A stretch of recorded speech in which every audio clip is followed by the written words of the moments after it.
தமிழக வெற்றி கழக தோழர்களின் ஆதரவோட ஒரு செலிபிரிட்டியான ஒரு சகோதரி, திராவிட முன்னேற்ற கழகத்துல தஞ்சம் அடைஞ்ச ஒரு சகோதரி, நேற்று தினம் போகி பண்டிகை கொண்டாடுறேன்னு சொல்லிட்டு தமிழக வெற்றி கழகத்தோட தலைவர் அவர்களோட முகம் பறிச்சு அந்த டிஷர்ட்டை தீயில போட்டு எரிச்சிட்டு ஒரு விளம்பரமான ஒரு வீடியோ எடுத்து இன்னைக்கு சமூக வலைதளத்துல ஃபேமஸ் பண்ணி விட்டுருக்காங்க. இதுல இந்த மெயின் மீடியா இருக்காங்க, மெயின் ஸ்ட்ரீம் மீடியா, அவங்க எல்லாம் எடுத்து என்னமோ உலகமாக ஒரு சம்பவம் நடந்த மாதிரி இதை எடுத்து எக்ஸ்போஸ் பண்ணிட்டு இருக்காங்க.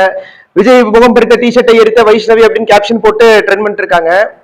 இன்னொரு பக்கம் பாத்தீங்கன்னா தமிழக வெற்றி கழகத்தோட தோழர்கள் அந்த சகோதரிய ஒரு சிலர் கருத்தியல் ரீதியா விமர்சனம் பண்றாங்க, ஒரு சிலர் தனிப்பட்ட விமர்சனம் பண்றாங்க. அதெல்லாம் வேணாம். அந்த சகோதரி ஏதோ ஒரு மனநலம் பாதிக்கப்பட்டு மன உளைச்சலுக்கு ஆளாகி என்ன செய்யறதுன்னு தெரியாம ஏதாவது பண்ணணுமேன்றக்கா பண்ணிட்டு இருக்காங்க.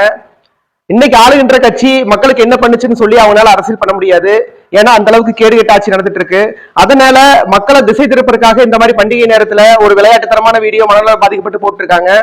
தமிழக வெற்றி கழகோட ஆட்சி 2024 அமைஞ்ச உடனே சொந்த அரசாங்க செலவுல கீழ்ப்பாக்க மருத்துவமனையில அந்த பெண்மணிக்கு என்ன செலவாகுதோ அவங்களோட மனநலம் பாதிக்கப்பட்ட அந்த நோயை தீர்த்து அவங்க பெற்றோர் இடத்துல தெளிவான ஒரு சகோதரியா கொண்டு ஒப்படைப்போம் அப்படிங்கிற உத்தரவாதத்தை உங்க மூலியமா வச்சுக்கிற அந்த காணொலியில ஒரு ஆபாசமான வார்த்தையில கொண்டு அந்த சகோதரி யாரும் விமர்சனம் பண்ண வேணாம். ஒரு தாழ்வான ஒரு பணிவான வேண்டுகோள். ஏன்னா நம்ம ஆட்சிக்கு வந்ததுக்கு அப்புறம் அவங்களுக்கும் சேர்த்துதான் ஒரு நல்லாட்சி கொடுக்க போறோம். அவங்களும் நம்மளோட குடிமக்கள் தான்.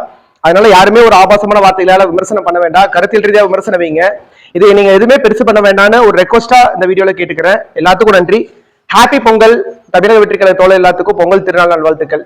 நன்றி.